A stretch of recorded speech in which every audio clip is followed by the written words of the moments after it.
Good afternoon, everyone. I think we're ready, so we can kick off. Hello. My name's Ed Crockett. I'm a director in the operational capital markets team at Savills. More importantly, I'm a bit of a geek, so I've come to this session to hear what Martha and Sandra have to say. So this is welcome to the launch of the 4th edition of Who Lives in Build to Rent.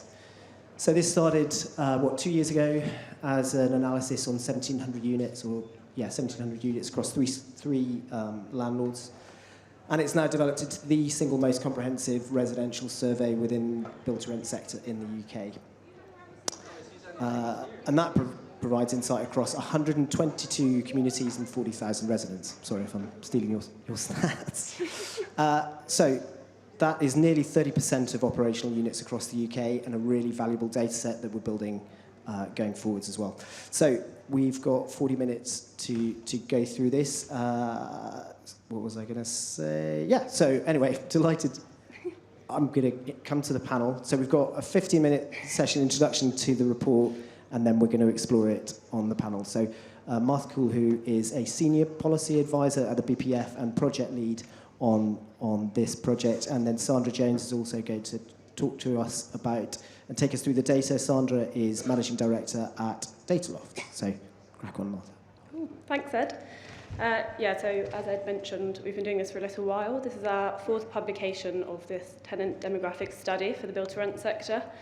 We started this exercise in 2020 because we were having conversations with government and they were kind of making assumptions that build-to-rent was a high-end product and only certain people on certain incomes could live in these schemes, and we were kind of disagreeing with those assumptions, but we didn't have an evidence base to back it up because the sector wasn't mature enough at that point.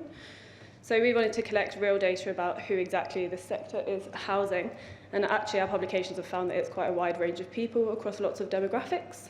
Previous studies have been well received and we've used them a lot in our conversations with government to demonstrate how important build-to-rent can be in solving the UK's housing crisis and how important a range of tenure options is in the housing market. So we're really excited to be publishing this new version with, as Ed said, our biggest data set yet. Before I hand to Sandra to talk us through our findings, I'll give you a little bit of background on the sector as a whole. So we at BPF with Savills publish quarterly build-to-rent stats, and they consistently show really strong growth, as you can see on the screen. There's kind of a massive pipeline at the moment. And in particular, recently, we've seen really strong growth in the regions. And in fact, in our latest Q3 stats, there was a record number of local authorities with build-to-rent developments in the pipeline. So the stats are really showing how widespread this product is becoming and how well it lends itself to housing people all over the UK, which leads nicely onto our findings. Sandra.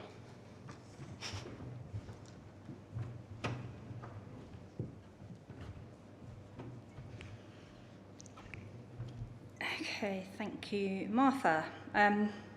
When we've done this analysis in previous reports, and this is the 3rd one, the overriding conclusion was the kind of people who live in build-to-rent are pretty representative of the wider rental population.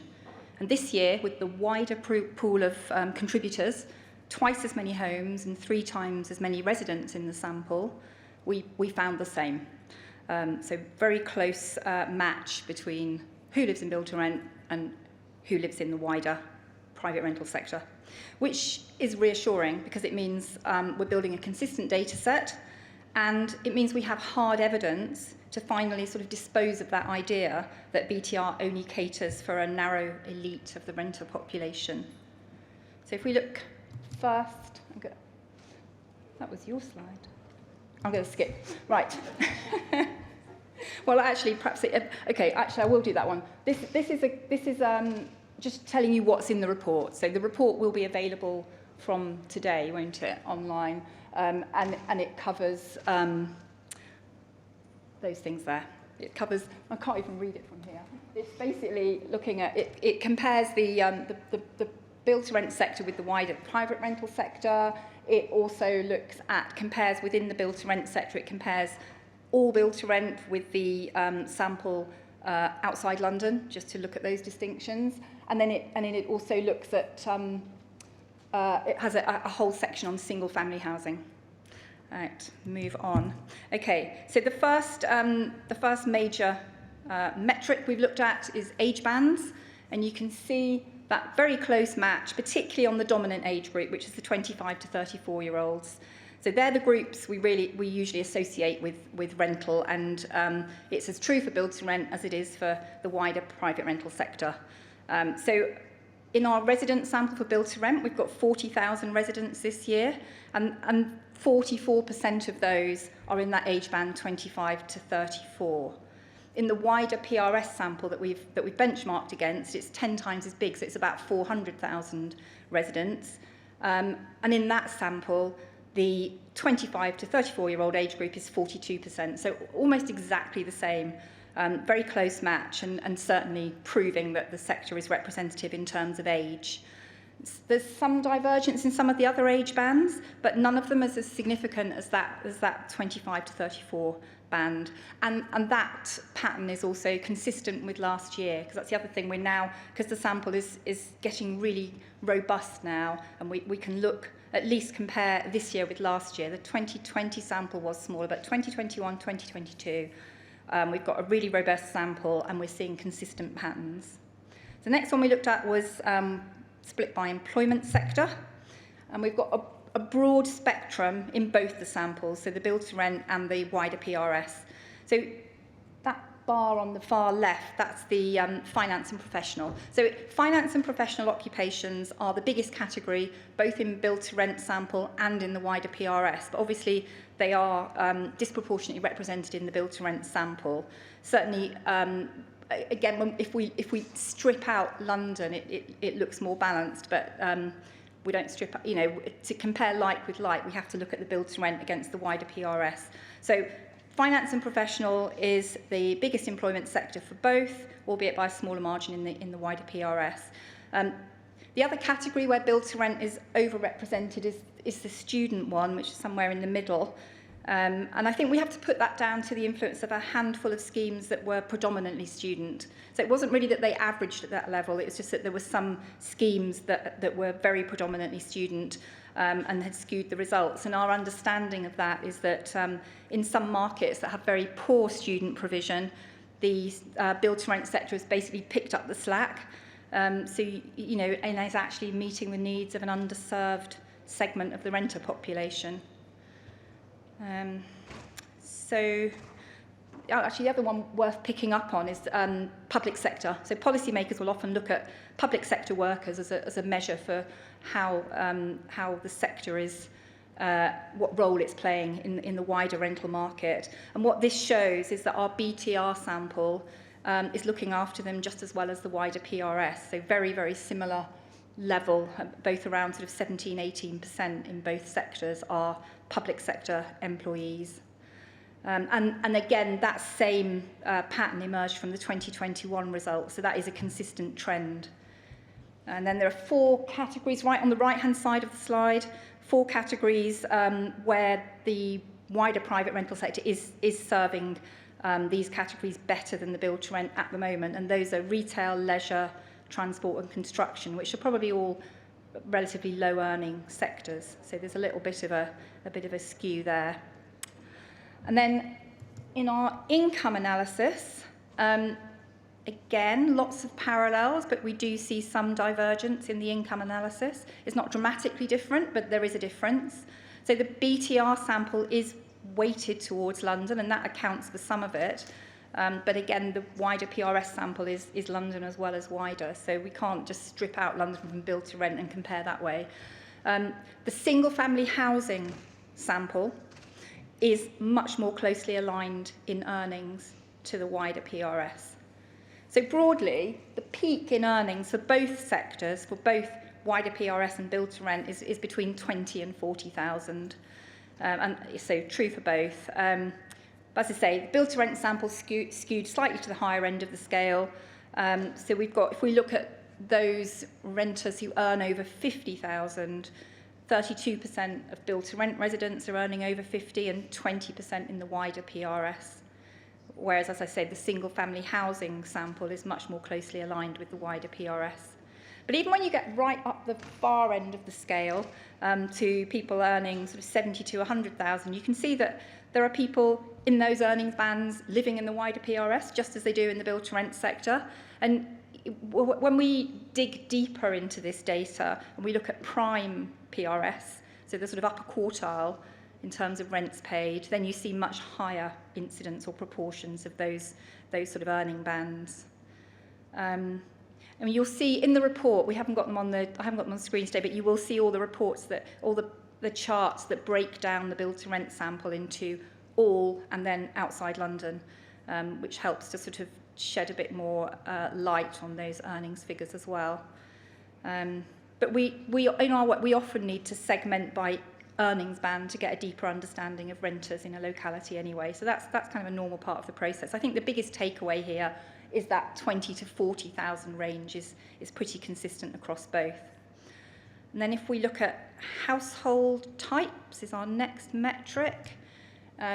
We combine couples and sharers in this analysis. We can split them, but actually they're both, in both cases, it's two adults sharing the rent. So when we're looking at an individual renter level, it's kind of feels more meaningful to just put them together for this analysis. But I think the key takeaway on this one is the disproportionate representation of families. So much, much higher in the wider PRS than they are in the build-to-rent sector at the moment. That's something we would expect to change as the sector evolves. But it does have a bearing on amenities and security of tenure and all sorts of other things where people are making sort of preferences and choices. So we'll have a look at that. First of all, I just wanted to look at the affordability analysis, which is a really critical part of this research, and it's a really critical part of genuinely understanding what goes on in rental markets. So the ratio between rent and income, or the proportion of income spent on rent.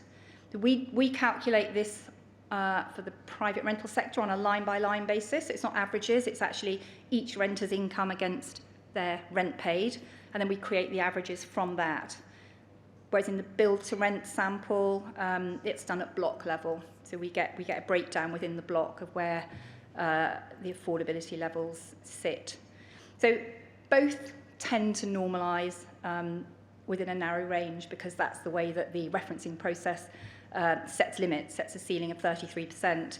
But it gets interesting when we start to segment by income band, because what we find consistently is that high earners generally spend significantly less of their income on rent. So when you start looking at that, you can start to understand where there's a headroom in a local market, or where there might be capacity, or it can help to start predicting rental growth or potential for rental, providing a higher value product, that sort of thing. And so it has implications for amenity provision and so on. The ratio comes out, in this analysis, it comes out a little bit lower for build to rent than wider PRS, and we always have a bit of a battle in how we phrase this, because I don't think we can conclude that means that build to rent is more affordable. What it's telling us is that it means that build to rent residents are no more stretched than those in the wider private rental sector, and vice versa.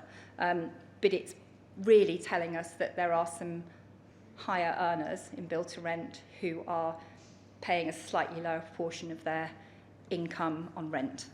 But as I say, that kind of gets a whole lot more meaningful when you start to segment by income band. Then the other interesting metric that we collect for this survey of build to rent is lease length. Early days to gather very meaningful data on the length of stay in build to rent, because so much of the sector is new. But we know from this research that virtually all the schemes in the sample offer 3-year leases, like 92%. As well as shorter ones. And I think more interestingly, we know that 23% of active leases in build to rent are 3-year leases. So that's showing quite a substantial take-up, of people electing to take a longer lease. And I guess that, it's a good indicator that they are appreciated. We also know from this research that 53% of the residents had already renewed their lease. So across the whole build-to-rent sample, 53% of those leases had been renewed at least once.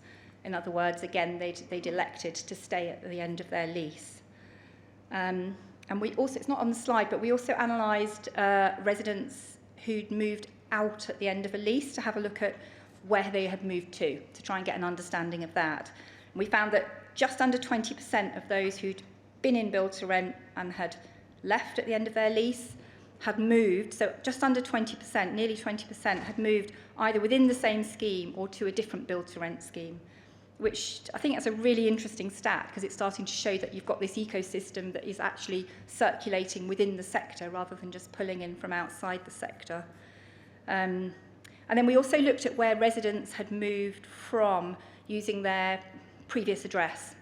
And build-to-rent, there was quite a big difference there between build-to-rent and the wider PRS. So the build-to-rent sector had generally moved longer distances. So the way we did it was we looked at had their previous address been inside the same local authority or outside the local authority.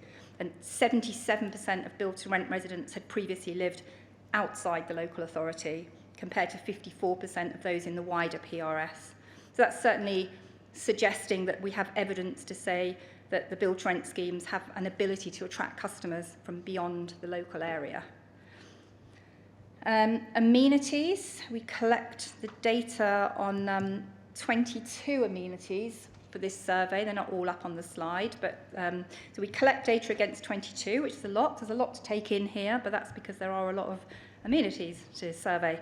So the top 9 were offered within the rent in over half of schemes. So, and in fact, in most of them significantly more like 3/4 or 4/5 of schemes offering those top amenities within the rent. Some stats that aren't on there, 72% of the schemes surveyed allowed pets in all their homes. 70% include internet, but not other utility bills, generally not included. And then car parking was available in 69% of the schemes, but almost not at all was it within the rent. It's an added cost. So the only amenities in our list of 22 that weren't present in any of the schemes surveyed were childcare and car hire. I don't know what to read into that. We were quite surprised. I imagine perhaps those will come, but that's another conversation. Anyway, study the list at your leisure. It's all in the report. And actually, on that note, I'm just going to hand back to Martha to look at some of the case studies that are in the report. Okay. I'm not going to say a huge amount on these because I'm aware we're eating into precious panel time, and I think both of our panellists can probably expand on them if we want them to. But the previous slide was kind of more classic amenities like gyms, co-working spaces, but these are just a couple of case studies we've picked out of the main report that show that actually amenity and a lot of providers are going a lot further than that and trying to create long-term communities in their schemes.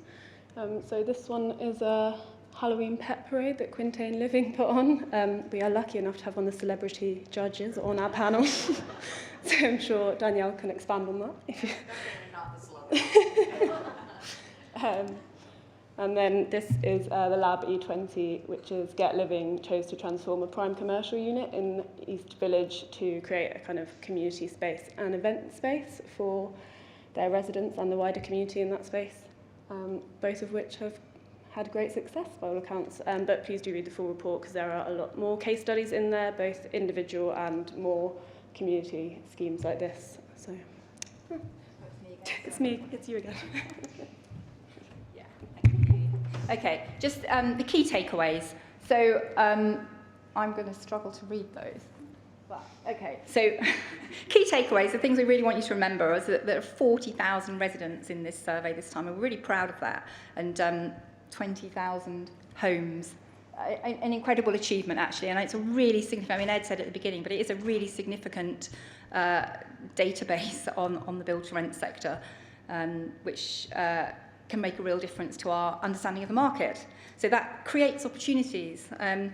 It's expanded each year. It's representing, we reckon, 25% of the built stock. We've made the point that the demographics in the build-to-rent sector are comparable to the wider private rental sector. That's proven by this data and proven last year. So in terms of age, employment, income, and household type. Affordability is similar. Build-to-rent residents no more stretched than the wider PRS, I think is probably the safe way to say that. Build-to-rent offering stability, so those 3-year leases on offer, and in many cases, quarter of all cases also the opportunity taken up to have the 3-year lease. and then residents electing to stay, reflected in that rate of renewals. And I know that's also partly market. We had a lot more renewals in the wider market as well over the last year, but nevertheless, I think it was 53% of build-to-rent tenants having renewed their leases. It's a really encouraging statistic. Majority of build-to-rent schemes, including a wide range of amenities within the rent, and then those case studies showing residents enjoying community service activities. So anyway, more contributors, more schemes, more residents. I think we have proof here of a willingness to share data, and for me, that's probably the single biggest takeaway. So where next for the report? And I think this is going to lead to our panel discussion or some elements of it, but there are 2 new reports coming out this year, one specifically on London and then another specifically on Manchester from the same Who Lives in Build to Rent data set. I really believe we've got this great foundation for data sharing. We can build on the trust that's been established, that we can hold this data, we can hold it securely, we can use it responsibly, we can use it to benefit the sector, and sort of spread the word and expand the data set. I feel quite evangelical about that.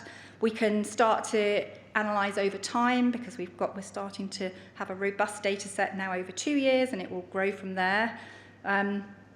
An aspiration would be to start analysing this against rents to see if we can find patterns there, but obviously we'd need to collect more data to do that. And we could expand the core metrics. So I'm just going to skip to, this year, and for the last 2 years actually, one of the contributors to the data has asked us to benchmark their own portfolio against this data set, and that's a very valuable contribution to them. It goes into their annual report and accounts to show how their portfolio is distributed against the wider data set. So that's something that we could, that might be something, a development that could come from this, because I feel like now we've done this and we need to take it to the next level. We could think about having a dashboard where you could access the data. We could think about analysing by more geographies. So we've got London and Manchester coming. There could be more as the data set grows.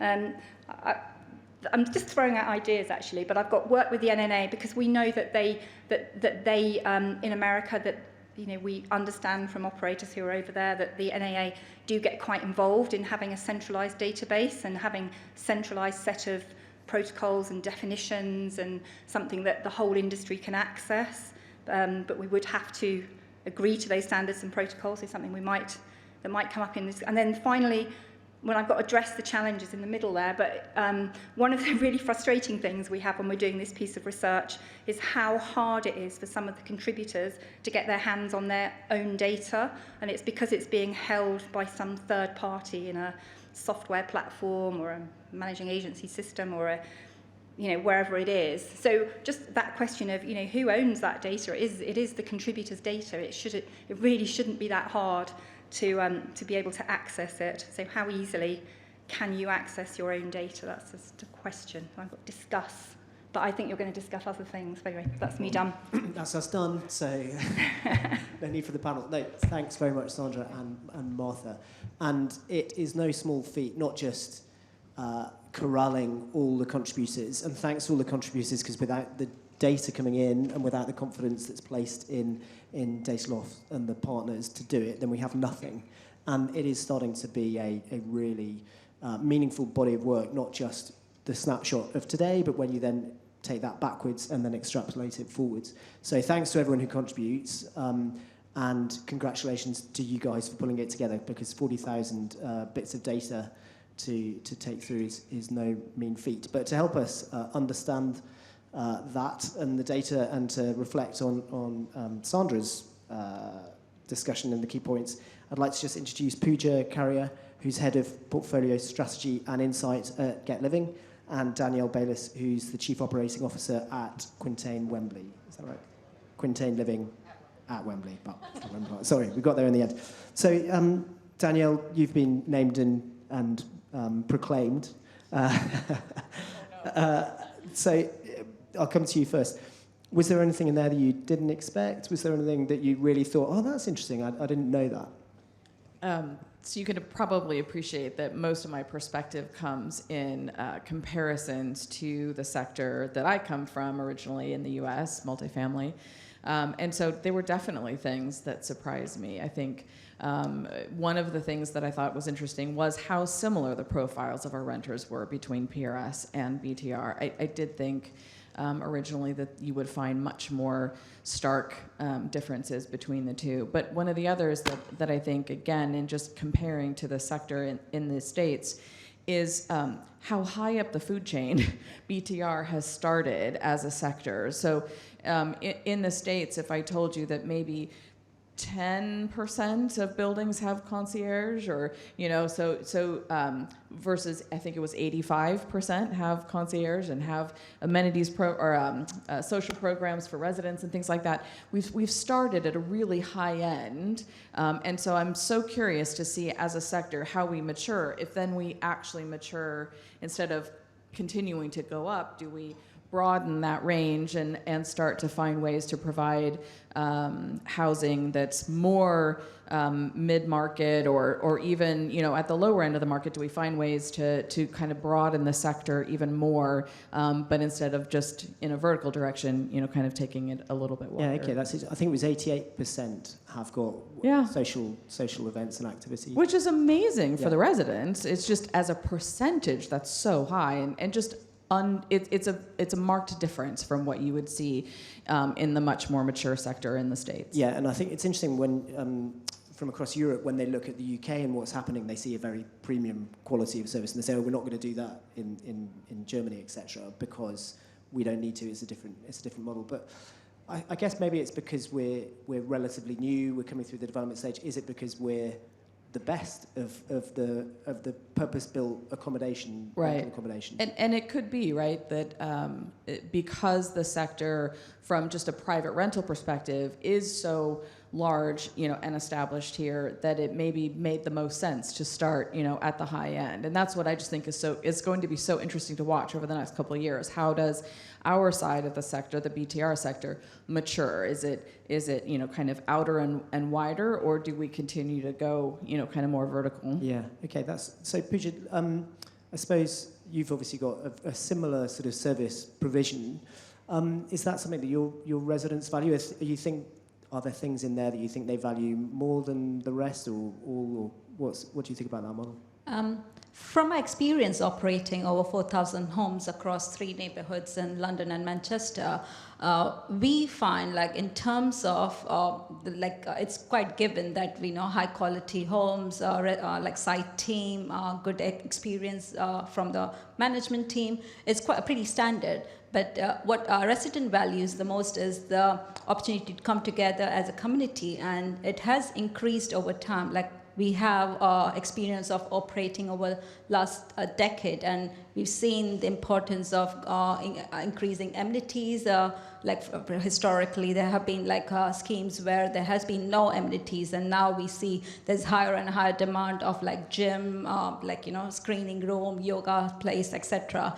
And what our residents tell us, especially during pandemic, they saw that it was really important for them to have an outdoor space where they can go and exercise, and as well, what we offer to our residents is coming together, build relationships, make new friends is really important and what they value. And this is a real differentiator between PRS and Build to Rent. Yeah, well, that's actually so the point that Sandra made about 77% of new tenants coming from outside the area. Do you think that's which is leading that? Is that because Build to Rent's particularly attractive to people that are moving into a new area because they can see that they can make friends and this is going to help them feel at home straight away? Or is it because, I'm almost putting words in my mouth here, is it because we're not appealing to people within the local area? How do you see that? We see a mixture of people, either coming from the local area or outside the area, but it's just it's like moving homes or moving into the new area is really sometimes very difficult as well and quite lonely. And as part of our service, we try to provide the best welcome experience and help them settle into the new place, which makes them comfortable and build new networks and relationships. I think too, I totally agree with that. I think when you're coming to a new area, having the kind of built-in ability to create a community, you know, for yourself, right, is really attractive. I think we also are visible and we make the process easy. And I think, you know, that's such a refreshing change, you know, to kind of how the rental sector has operated, you know, in this area in the past. And so it's kind of one-stop shop when you come, you know, to a BTR community. You know, it's all right there. The process is simple and easy and clear and transparent. And I think that's really attractive to people coming from other areas. And do you ever get that feedback from, I'm assuming you do your own tenants, do you ever surveys on residents, do you ever ask that question, and what's the feedback on that? That's an interesting question. I'd have to look to see if we asked that specific question. Because Because I do think by the ease of the intuition. process definitely comes through in surveys. I mean, it's just when you think about the more traditional model, you go into a high street retail unit, you talk to someone or call someone on the phone, you probably have 3 different interactions, none of them are maybe your landlord, and then effectively you're rolling the dice on what kind of quality they're going to provide. I've got a personal anecdote where I was living above a Mexican restaurant on the Blackstock Road, and I came home one day and they'd knocked the back of the house down. and he then tried not to give us our deposit back, which was interesting. So what also I found really interesting about the data and the way we're moving it on is that there's a whole section about experience and amenity. I actually can't think who I'm going to ask this question to. But so, yeah, there was a stat there, 23% of leases are 3 years in length. Do you offer that length? Said nobody ever in the United States, by the way. Like, that was definitely an eye-opener as well. But we had that experience. You know, that's partly us in that statistic, and we were very pleasantly surprised by residents who were willing, you know, to commit for that length of time. And I think it's fantastic. It creates so much stability in your resident base, especially when you're still trying to lease up, you know, part of your community. It's been hugely beneficial. From our experience as well, we feel, like especially during pandemic, like we've seen our residents are willing to stay with us for longer because of the quality of service and the community building that we offer them. And like hence they, like, you know, from our other friendly site team that are there to support them as and when they need, they realize the difference and hence they decide to stay longer with us. And another thing I think was, it's partly, it's now been said so many times, it's being repeated, but the stats on the demographics, on income and affordability, I mean, you referenced that they're very similar to the PRS, but actually the fact that it is an affordable product, even with all of this service provision. So actually we must be screaming from the rooftop, that's pretty good value for money. That's a statement, not a question. Where was I going with that? But I was, yeah, so I suppose I was going to ask you, Pooja, especially because you've got some regional schemes, did those affordability stats surprise you? Is that what you're seeing in practice? In terms of the stats, they don't find it surprising in terms of, like, you know, what our residents want and what like quality of service they need. In terms of demographics as well, they're pretty similar between London and Manchester. The only difference we see is around the salary range and the sector that they work in, but the kind of what our residents need, whether it's London or Manchester, is roughly the same. And again, I suppose this is a more nuanced question, but taking the stat that 77% are moving from outside the local authority area, I know in my old role, we used to look very closely at the local income statistics and pitch our affordability stats to the rents that we thought we could charge within that local area. But according to these stats, we shouldn't be doing that. So I don't know, do you look at, coming to you then, Danielle, just showing it out, do you look at the local area stats, or do you look from a more wider basis on how you underwrite the pricing for a scheme? I think you have to start with the local area, but then I think you have to get more aspirational than that and try to see, you know, who you can naturally pull from. And so I think that moving from a different local authority is almost a chicken and an egg question, did they come to us because we were here, or did they come because they were coming to Wembley anyway? And so I guess, that's almost kind of the chicken and the egg. Like, did we reach out? We know that a very significant portion of our potential renters come from Zone 1. And so, because we have favorable transportation links and things like that, it makes it easy for people to commute into areas that you wouldn't necessarily associate with Wembley. Okay, so and do you find the same? And do you therefore sort of strategize for that and market to those areas? And do you go that step further beyond underwriting? What we do is we look at what quality of offering that we have, that we try to do or have improve the placemaking in our neighborhoods, which helps us attract residents from outside the borough. So it naturally comes into, they come to decide to live with us, rather than especially assessing their income profile and targeting them. And this is a dangerous question maybe, but if we've got 77% of people moving in, is there potential that this report's amazing at being used as to take to policymakers and show actually who lives here is no different from the private rental sector, it's just at a better quality. Is there a challenge within here that says, well, actually, no, because you're bringing people in and not delivering homes for local people? I'll let Pooja go first and then you. Yeah. I can go first. I think our neighborhoods, it's not only support our local community, but also wider stakeholders as well, especially if for the LABI 20 example that came up on the screen, it's a community space which brings together our residents, our curators, collaborators, and the wider local community. And it tells us this is not just for the local people; it's for the wider community as well. Yeah. Okay. Great example. Go on then, Sam. I'll let you jump in. Do I have to switch this on? No. I think you're all good. Okay, so no, just to add a bit of context, which I think is helpful. When we analyse the wider private rental sector, what we call migration statistics, so where did these people live before they lived here, we always find that in certain areas they've moved over longer distances, and those tend to be areas where there's been material change, regeneration, some significant new build. And I think there's probably an association or a bias in the build-to-rent sample that there are quite a lot of those build-to-rent schemes have been built in areas where there's been material change or regeneration. So there's another part of the explanation for why those statistics look as though they're moving in from outside the area. You would find the same in the wider market. Which I guess concurs with your chicken and the egg. Yeah. Yeah, cool. And Sandra, at that point, so you mentioned about where we go next. 40,000, it's sort of doubling with each survey that we do. The hope is that it continues to get bigger and bigger and remains at least probably 30% of operational units, and as that grows, then so the data grows. But what more can we do? Is this the limit in terms of reporting, or can we go further in terms of the lessons that we can learn, and how can that influence?